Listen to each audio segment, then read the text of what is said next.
तो fourth question है जी, prove that conjugate of complex number z is equal to complex number z if and only if z is real।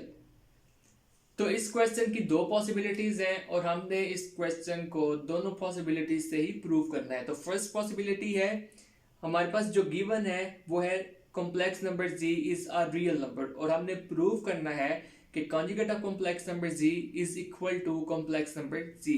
तो ये थी first possibility. अब second possibility है वो ये है, हमारे पास जो गिवन है वो है कि conjugate of complex number z is equal to complex number z, और हमने प्रूव करना है कि complex number z is a real number. अब यहाँ पे सबसे पहले मैं आपको एक इंतहाई इंपॉर्टेंट बात समझाना चाहता हूँ, वो आपको भी पता होगी लेकिन मैं आपको याद करवाना चाहता हूँ।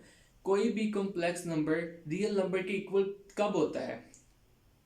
तो इसका आंसर ये है, कोई भी कॉम्प्लेक्स नंबर रियल नंबर के इक्वल तब ही होता है जब उसका इमेजिनरी पार्ट जीरो के इक्वल हो।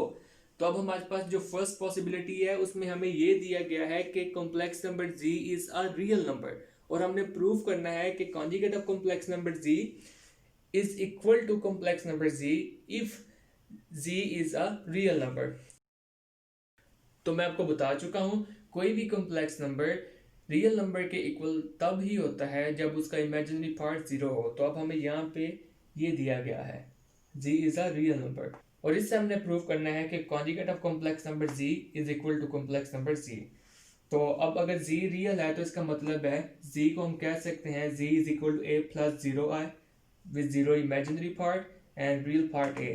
सो a plus zero i would be equal to a, क्योंकि देखें अगर हम जीरो के साथ i को मल्टीप्लाई कर देंगे वो जीरो हो जाएगा, और अगर हम a में जीरो को ऐड करें तो वो a हो जाएगा। तो ये हमारे पास आ गया कॉम्प्लेक्स नंबर z। हमें बताया गया है कि complex number z is the real number. Complex number z real number तब ही होता है जब उसका इमेजिनरी पार्ट जीरो हो। तो ये है जी complex number z, that is equal to a plus zero i, और a plus zero i equal होगा a के। तो अब हम इसका कॉन्जुगेट ले लेंगे और देखेंगे क्या ये दोनों कॉम्प्लेक्स नंबर और इसका कॉन्जुगेट इक्वल है कि नहीं। तो कॉन्जुगेट अब अगर हम लेंगे तो वो होगा conjugate of complex number z would be equal to a minus zero i. हमें पता है किसी भी कॉम्प्लेक्स नंबर का कॉन्जुगेट हमेशा वही सेम कॉम्प्लेक्स नंबर होता है, लेकिन उनके जो इमेजिनरी पार्ट्स के साइन होते हैं वो डिफरेंट होते हैं। अब यहाँ पे देखिए कॉम्प्लेक्स नंबर z के इमेजिनरी पार्ट का साइन था पॉजिटिव, लेकिन इसके कॉन्जुगेट का कॉम्प्लेक्स नंबर का इमेजिनरी पार्ट का साइन हो जाएगा नेगेटिव। तो ये है जी conjugate of complex number z, that would be equal to a minus zero i. अब अगेन आप देखें, अगर हम a में से जीरो को माइनस करेंगे तो वो a के इक्वल ही होगा। इसका मतलब है conjugate of complex number z is also equal to a। अब आप इन दो इक्वेशंस पे गौर करें, z is equal to a and conjugate of complex number z is also equal to a if z is a real number. तो यही हमारा task था कि अगर z रियल नंबर है, जो कि वो ये है, तो प्रूव करें कि z is equal to its conjugate, और ये हम प्रूव कर चुके हैं। अब देख सकते हैं z भी a के इक्वल है, इसका कॉन्जुगेट भी a के इक्वल है। तो ये थी जी फर्स्ट पॉसिबिलिटी। अब सेकंड पॉसिबिलिटी है, हमें दिया गया है, हमारे पास जो गिवन है वो है conjugate of complex number z is equal to complex number z, और हमने इस इंफॉर्मेशन से ये प्रूव करना है कि complex number z is a real number. तो चले हम प्रूव करते हैं। तो सबसे पहले आप लेट कर ले, हमारे पास जो कॉम्प्लेक्स नंबर z है वो इक्वल है a प्लस आई बी के। तो ये हमारे पास फर्स्ट इक्वेशन होगी। अब अगर कॉम्प्लेक्स नंबर z इक्वल है a प्लस आई बी के, तो इसका कॉन्जुगेट होगा a माइनस आई बी, क्योंकि कॉम्प्लेक्स नंबर और उसका कॉन्जुगेट हमेशा सेम होते हैं, लेकिन उनके इमेजिनरी पार्ट्स का साइन डिफरेंट होता है। यहाँ पे पॉजिटिव है तो इसके कॉन्जुगेट का साइन नेगेटिव होगा। अब ये हमारे पास कॉम्प्लेक्स नंबर भी आ गया और उसका कॉन्जुगेट भी आ गया। हमें जो गिवन है वो है complex number z is equal to its conjugate. तो हम कह सकते हैं a minus i b is equal to a plus i b. अब आप एक चीज पे गौर करें, हमने प्रूफ क्या करना है? हमने प्रूफ करना है कि complex number z is a real number. मैं आपको इस पॉसिबिलिटी में भी बता चुका हूं, कोई भी कॉम्प्लेक्स नंबर रियल नंबर के इक्वल तब ही हो सकता है जब उसका इमेजिनरी पार्ट जीरो के इक्वल हो। तो इसका मतलब है हमने कॉम्प्लेक्स नंबर z के इमेजिनरी पार्ट को जीरो के इक्वल करना है, तो इसके लिए हमें b की वैल्यू फाइंड करना पड़ेगी। तो इस एक्सप्रेशन से a minus i b is equal to a plus i b से हम b की वैल्यू फाइंड करेंगे, जो मुमकिन तौर पर जीरो के इक्वल होगी, क्योंकि वो जीरो के इक्वल होगी तभी तो इमेजिनरी पार्ट जीरो के इक्वल होगा। तो चले फाइंड आउट करते हैं। So we have a minus i b is equal to a plus i b. अब हम इस कॉम्प्लेक्स नंबर को a माइनस आई बी को इक्वेशन की इस साइड पे ले जाएंगे। जब हम इस कॉम्प्लेक्स नंबर को a माइनस आई बी को लेफ्ट साइड से राइट साइड पे लेके आएंगे तो इसके रियल और इमेजिनरी पार्ट्स के साइन चेंज हो जाएंगे।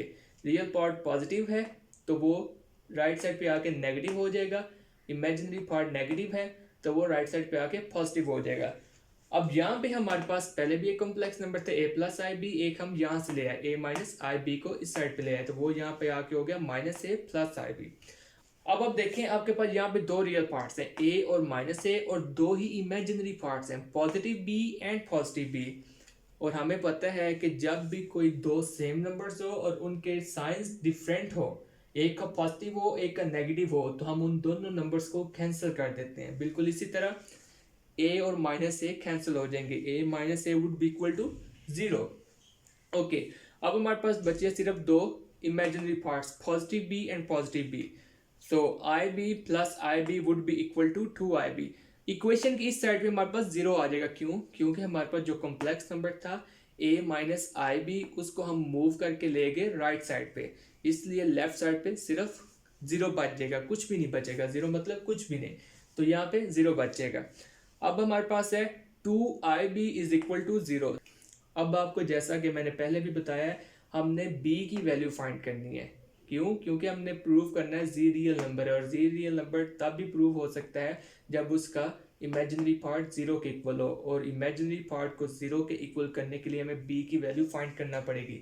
इसलिए हम यहाँ से 2i को रिमूव करेंगे। हम कैसे रिमूव कर सकते हैं? वैसे कर सकते हैं कि हम दोनों साइड को, लेफ्ट साइड को भी और राइट साइड को भी 2i से डिवाइड कर देंगे।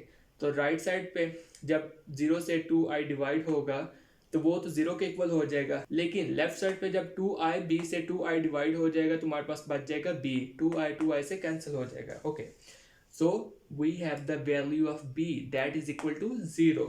अब हमारा जो नेक्स्ट स्टेप होगा वो ये है कि हमने b की वैल्यू को पुट करना है फर्स्ट इक्वेशन में, क्योंकि हमने प्रूव करना है कि complex number z is the real number. अब b इज इक्वल टू 0 को जब पुट करेंगे फर्स्ट इक्वेशन में तो हमारे पास इस कॉम्प्लेक्स नंबर का इमेजिनरी पार्ट हो जाएगा I into 0, and we know the product of 0 with any number is always equal to 0.